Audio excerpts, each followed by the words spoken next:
Jaguar isn't just a car, it's an event. A blend of luxury, power, and a dash of mischief. For decades, these British icons have been rolling sculptures, sometimes temperamental, always soulful. Today, we're counting down the most expensive Jaguars ever. Legends with price tags that'll make your jaw drop. Buckle up, this is going to be biblical. Born from after-hours ambition, the Jaguar XJ220 was meant to be a V12, all-wheel drive supercar. But reality hit hard, out went the V12. In came a turbocharged V6 from a rally car. Buyers were furious, lawsuits flew, but the XJ220 stunned everyone by becoming the world's fastest production car, hitting 217 mph. Against all odds, the Reluctant Supercar became a legend.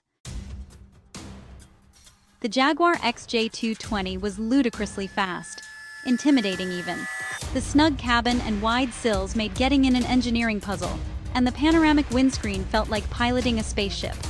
Its twin turbos delivered a sudden violent surge of power that demanded respect. Only 281 were made, making it a true collector's item. Flawed, rare, and utterly brilliant. A genuine icon, warts and all. The Jaguar D-Type, not just a car, but a piece of aerodynamic sculpture, built to conquer Le Mans. Designed by Malcolm Sayer, its sweeping bodywork and monocoque construction made it strong, light, and fast. The D-Type dominated Le Mans, winning 3 years in a row and cementing Jaguar's racing legend. Driving one today is pure, raw motorsport history.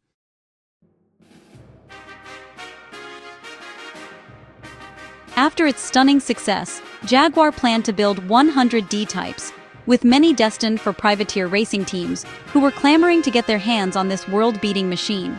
However, after Jaguar officially withdrew from motorsport at the end of the 1956 season, demand began to wane. And then, in February 1957, disaster struck. A fire at the Browns Lane factory destroyed 9 of the 25 cars that were still in various stages of assembly. In the end, only around 75 D-Types were ever completed by the factory, a number that includes the later XKSS conversions we'll talk about later. This rarity, combined with its unimpeachable racing pedigree, has made the D-Type one of the most sought-after and valuable cars on the planet. Owning a D-Type isn't like owning a car, it's like owning a Da Vinci or a Rembrandt. It's a piece of history you can touch, and hear, and drive. It's a physical link to legends like Mike Hawthorne and Ivor Bueb, wrestling these machines around the Circuit de la Sarthe for 24 solid hours. Every scratch and every dent on an original car tells a story of speed, bravery, and victory. So, what is the price for a slice of this glorious history? Well, you'd better be sitting down, and you'd better own a bank, or a small country. While values vary depending on the specific car's racing history and originality, we are talking about astronomical sums of money. A standard customer D-Type, if you can even use the word standard, will easily command a price north of $10 million. But that's just the start. The real money is in the works cars, the ones that actually battled for victory at Le Mans. In 2016, the very car that won the 1956 Le Mans 24-hour race, chassis number XKD501, driven by the Scottish Ecurie Ecos team, went up for auction. When the final gavel fell, the price was a staggering $21.78 million. Let that sink in. Nearly $22 million. That makes it not just one of the most expensive Jaguars, but one of the most expensive cars ever sold at auction, full stop. It is the price of a legend, a testament to a time when a small British car company took on the world, and won. Spectacularly. The Jaguar E-Type, called by Enzo Ferrari the most beautiful car ever made, was born from racing and forged in aluminium. Jaguar's engineers stripped away weight, swapping steel for handcrafted aluminium panels. Doors, bonnet, roof, and boot lid, all lighter, all racing-focused. Even the engine block was cast in aluminium, saving precious kilos. The result? A pure, undiluted racing machine. Beautiful, but built to win. Back in the 1960s, Jaguar planned 18 E-Type lightweights, but only built 12. The missing 6 became legends, ghosts in the archives. Fast forward to 2014, Jaguar's special vehicle operations decided to finish the job, building the final 6 to original specs. The price? A cool £1 million each. These cars are more than fast. They're rolling works of art and history. In the 1950s, Jaguar dominated Le Mans with the D-Type, winning 3 times in a row. With unsold D-Type chassis, Sir William Lyons had a clever idea. turn them into road cars. Engineers added doors, a windscreen, and a folding roof, transforming the racer into the XKSS. The result? A road-legal Le Mans winner. Raw, thrilling, and the world's first supercar.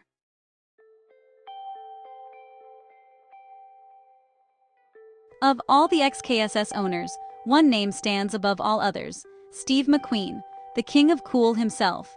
He bought his XKSS in 1958, had it painted British racing green, and nicknamed it the Green Rat. He adored that car, driving it with a furious passion all over the Hollywood Hills. He would race it, modify it, and occasionally get pulled over by the police in it, who were probably just as starstruck by the car as they were by the man behind the wheel. McQueen's ownership cemented the XKSS's status as the coolest car on the planet. It wasn't just a car anymore, it was an icon of effortless style. But then, disaster. On the evening of February 12, 1957, a fire broke out at Jaguar's Browns Lane factory. The blaze was catastrophic, ripping through the production area where the XKSS conversions were taking place. When the smoke cleared, the terrible reality became clear. 9 of the 25 cars, in various states of completion, had been destroyed. Production screeched to a halt. Just 16 examples of the world's first supercar had been completed and delivered to customers before the fire tragically cut the project short. This tragedy, however, had an unintended consequence. It made the surviving 16 cars unimaginably rare. They became automotive unicorns, mythical beasts that were suddenly worth a fortune. Finding one for sale became a once-in-a-lifetime event, and the prices reflected that. Like the lightweight E-Type, the story of the XKSS had a modern postscript. In 2016, Jaguar Classic announced they would build the 9 lost XKSS models, using the original chassis numbers from the cars destroyed in the fire. Built to the exact 1957 specification, each car was priced at well over £1 million. Today, an original XKSS is one of the true holy grails of car collecting. Steve McQueen's Green Rat is now estimated to be worth an eye-watering $30 million, making it one of the most valuable cars in existence. It's a rolling piece of history, a symbol of a golden era of motoring, and a testament to a time when a car company was brave enough to take its Le Mans winner, slap on a number plate, and sell it to the coolest man in Hollywood. It doesn't get much better than that.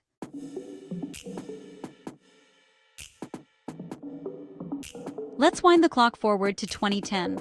The world was obsessed with hybrid technology.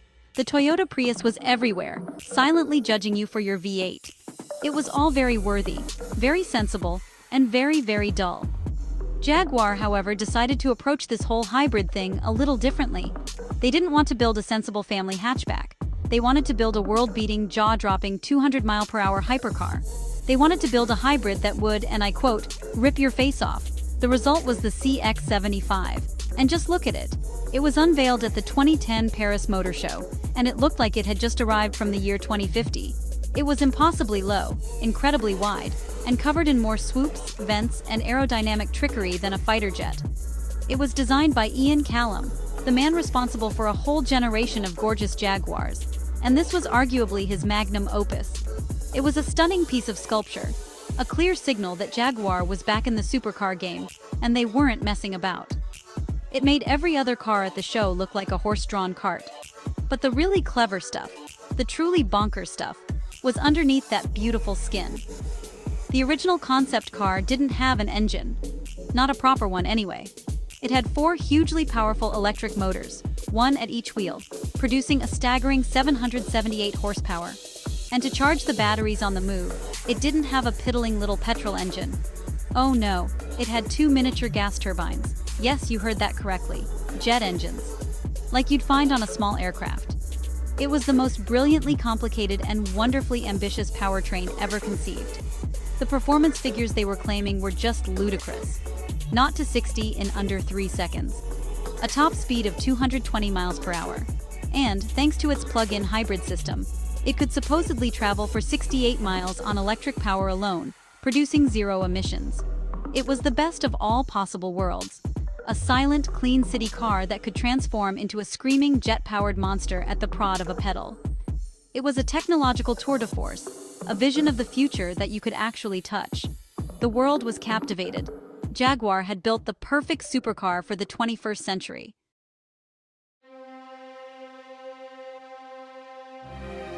The public reaction was so overwhelmingly positive that Jaguar decided they had to build it. A limited production run was announced. The crazy gas turbines were deemed a bit too experimental for a production car, so they were replaced with a slightly more conventional but no less brilliant powertrain. The plan was for a 1.6-liter four-cylinder engine, but this was no ordinary four-pot. It was both turbocharged and supercharged, and revved to over 10,000 RPM to produce 500 horsepower. Combined with the electric motors, the total output was a colossal 850 horsepower. Development began in earnest. Prototypes were built and tested. The car was happening. It was really happening. And then, it wasn't. In late 2012, Jaguar pulled the plug. The global financial climate was still shaky, and they decided that developing and selling a multi-million-pound hypercar was just too risky. The dream was over before it had even really begun. The CX-75, the most exciting car of the decade, was cancelled. It was a crushing blow for anyone who loves cars, a case of what might have been that still stings today. But the story doesn't quite end there. The CX-75 was too good to just be forgotten. In 2015, it was given a glorious swan song on the silver screen. It was cast as the villain car in the James Bond film, Spectre. A fleet of stunt cars were built for the movie, powered by a more robust supercharged V8, and they looked magnificent, chasing Bond's Aston Martin DB10 through the streets of Rome. It was the perfect role for the car. Beautiful, menacing, and impossibly cool. It was a glimpse of the superstar the CX-75 should have been. So what is the CX-75's legacy? It's the greatest supercar that Jaguar never built. The few prototypes that exist are now priceless museum pieces and development mules, locked away as reminders of a glorious, ambitious dream. While you could never buy one, its influence is undeniable. The technology pioneered in the CX-75 program has trickled down into other Jaguar Land Rover products. It remains a high-water mark for automotive design and ambition, a spectacular what-if that proves that even when Jaguar fails, it fails more beautifully and more excitingly than most other car companies succeed. Meet the Jaguar Project 8, a four-door supercar that's gloriously unhinged. Jaguar didn't just make a fast saloon, they built a track monster, then added doors for the kids. Most of the body is carbon fiber, with only the roof and front doors from the original car. It looks like it wants to punch you in the face, steal your lunch money, and set a lap record. Under the bonnet? A 592 horsepower supercharged V8, more than a Lamborghini Huracan. This isn't just a fast car, it's a road-legal riot. The Jaguar Project 8 is a four-door saloon with nearly 600 horsepower and more aero than a fighter jet. Jaguar didn't just talk performance, they proved it. They took it to the Nürburgring, the Green Hell, and smashed the lap record for a production saloon, 7 minutes, 21 seconds, faster than a Ferrari 488 GTB. Only 300 were made, making it a true unicorn, part luxury, part track monster, and utterly bonkers. What if you took one of the most beautiful cars ever made and made it even better? Enter Ian Callum, the designer behind icons like the Aston Martin DB7 and Jaguar F-Type. He's reimagined the classic Mark II, blending its 60s soul with modern performance and style. Subtle changes, obsessive detail, and a lower, more purposeful stance make it exquisite. The result? A timeless icon, perfected for today. Step inside the Callum Mark II, and you'll find a classic Jaguar reimagined for today. A pop-up touchscreen blends seamlessly with classic wood veneer, while sumptuous red leather seats and gloss carbon trim elevate the cabin. Under the hood, a powerful V8 delivers thrilling performance to match its style.